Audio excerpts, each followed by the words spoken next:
The art of translation may be the most unappreciated and underrated skill currently on the market. If you have found yourself reading an older foreign text and wondering why you can only find a 1950s or earlier translation of it, it is because there is no money in translating. These days, people are even using computer programs to do translation rather than hiring a translator. Nevertheless, there are still those who put in the time and effort to take on the, generally, thankless task of translating, and thus those of us who can, at best, only bumble about like babies in a foreign tongue, are able to enjoy narratives which would otherwise be utterly inaccessible. Translators can make or break an original work.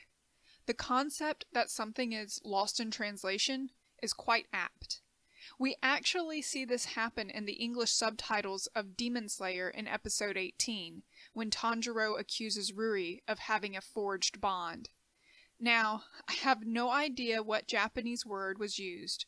Perhaps it was actually a verb, and the literal translation is forged.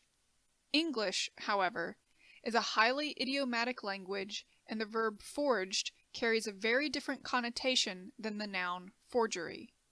For English speakers, a bond which has been forged is a good, strong bond. A bond which is the product of a forgery, on the other hand, is weak and fake.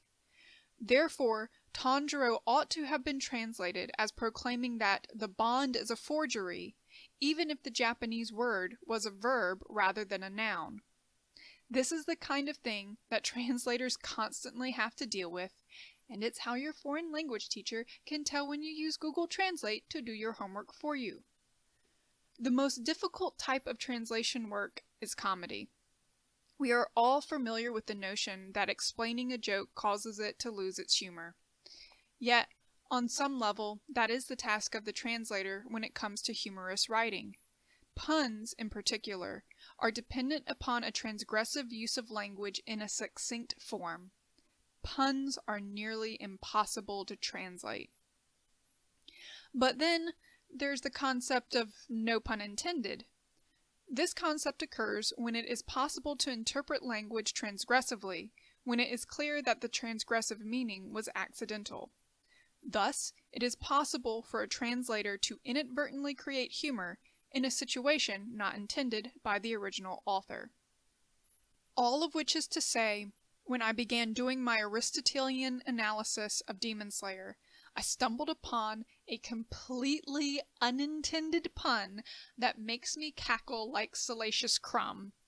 Because I find it funny, I want to share the joke, but that means I'm going to have to explain it, and so you probably won't find it funny, because explaining jokes robs them of their humor.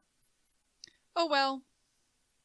My primary approach to Demon Slayer is through an Aristotelian lens, since I believe the anime demonstrates the best elements of a tragic narrative to the point of transcending the genre. When Aristotle defined tragedy, he said that tragedy is an imitation not of men, but of action and life, and happiness and unhappiness reside in action, and the end is some sort of action, not a quality. For according to their characters, men are what they are, but according to their actions, they are happy or the reverse. They do not, then, act in order to represent character, but in the course of their actions they show what their characters are. So in the actions and the plot is found the end of tragedy, and the end is more important than anything else. The joke revolves around three concepts: the end, happiness, and character. Now, happiness is wherein lies the pun, so I'm going to leave that for last and briefly look at the other two. The word translated as end is telos. End is a standard translation, but it means end as in end goal or fulfillment, rather than as limit or conclusion.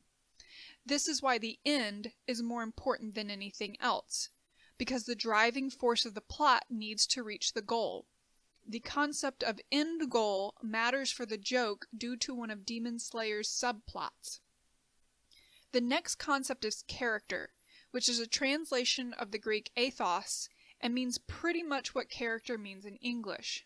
What is important to keep in mind, however, is that Aristotle does not have a fixed concept of character. A person's character can be developed or even changed, which is why actions reveal character rather than character determining actions. A synonym not used often enough these days is disposition. It's the accustomed place one finds oneself. I'll delve into this a bit more when I do a character study of Zenitsu.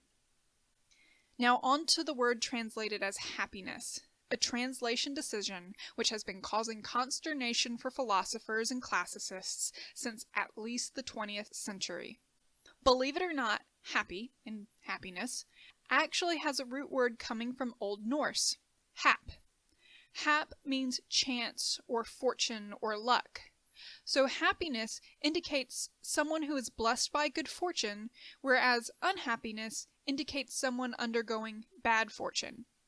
Happy and happiness are used to translate multiple Greek words that all have different nuances of meaning, and all of which are obliterated into happy, which is not helped by the contemporary understanding of it as the pleasant emotion one feels when experiencing good fortune. When I spoke of character, I obliquely referenced Aristotle's Nicomachean Ethics, which also contains more than a little discussion on the concept of chance or fortune as concerns intent. Or, to use more regular terms as concerns Aristotle, the difference between an accident and a purpose. When forming one's character and focusing on the happy life, it is not towards chance or accident that Aristotle sees as important, but rather the actions done with a purpose, otherwise known as the thing which resides in action, that we have already seen him discuss in tragedy. But enough dancing around the meaning. What about the word itself? What is this Greek word that has been, to my reckoning, so mistranslated? That would be eudaimonia. And if that sounds somewhat similar to an English word, that is because daimon was transliterated into Latin and then further transliterated into Old English as, you guessed it, demon. So, what then was a daimon? A daimon was a minor deity that could be either good or bad. We see Socrates mention his daimon in the Apology, although it occurs in literature earlier than that. For the Greeks, the term daimon is a bit ambivalent, much like the Japanese concept of oni, and does not necessarily entail a being that yearns for the damnation of mankind. The adjectival form of the word, as concerns eudaimonia, was utilized metaphorically by the playwrights to indicate wealth or prosperity, but the more literal understanding would be blessed by a good demon. And how else does blessing manifest than in a prosperous life? Aristotle, it should be noted, does not use the term to indicate wealth or prosperity. When we consider the literal meaning of the adjective, we can read Aristotle's description of tragedy as a pun with regards to demon slayer. Let's change our reading.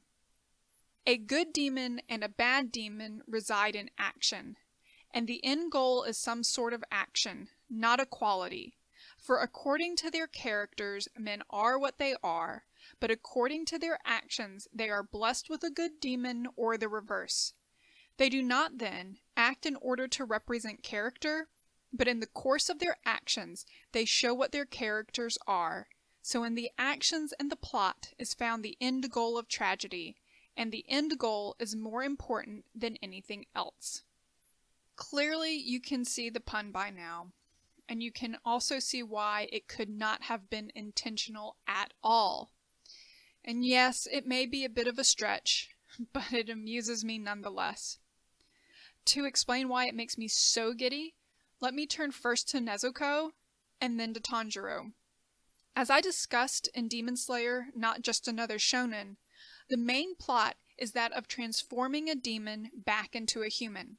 The plot comes about when Tanjiro discovers his family is slain but for his sister Nezuko, who has had the misfortune of being transformed into a demon.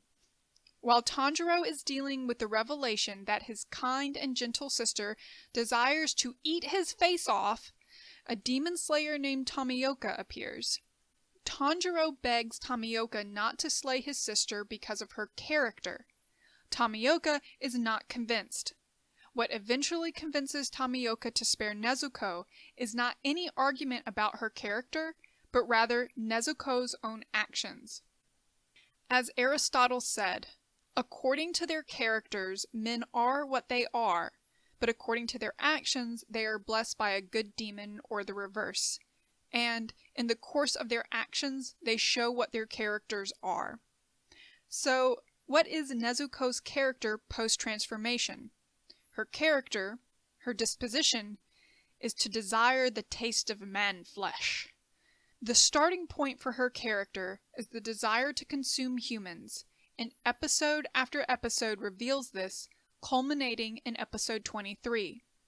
However, as aforementioned, Aristotle holds that we act not to portray our character, but rather our actions, summed up and gathered across time, are the doing of our character.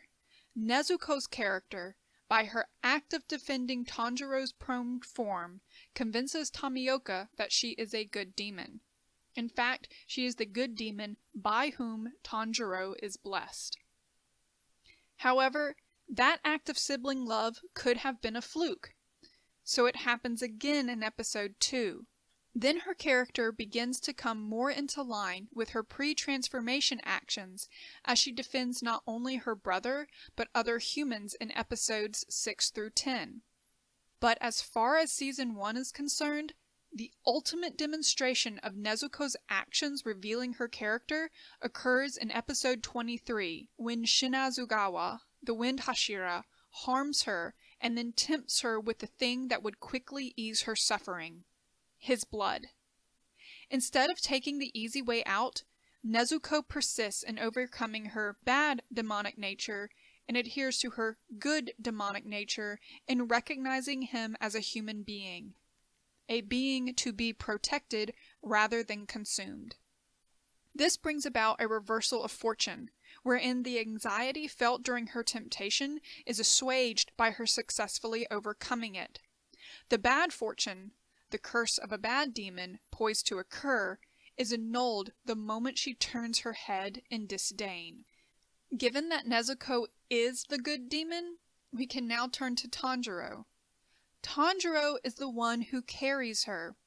She is his very own daimon. In fact, she is the eudaimon who bestows eudaimonia upon her bearer. And as he bears her, no matter his suffering, Tanjiro's engagements with the other daimon always avoids kakodaimonia due to her. She who always has his back and acts as the means of reversal, so that defeat becomes victory, and that he, by his actions, is shown to have eudaimonia. Or to put it another way, not only does Demon Slayer transcend the tragic genre, but it even embodies and displays the ideas which are the foundations for Aristotle's analysis of the genre, and this amuses me to no end. Thank you for watching. If you enjoyed this ramble, please feel free to like and subscribe, and carry the conversation over into real life and not just the comment section.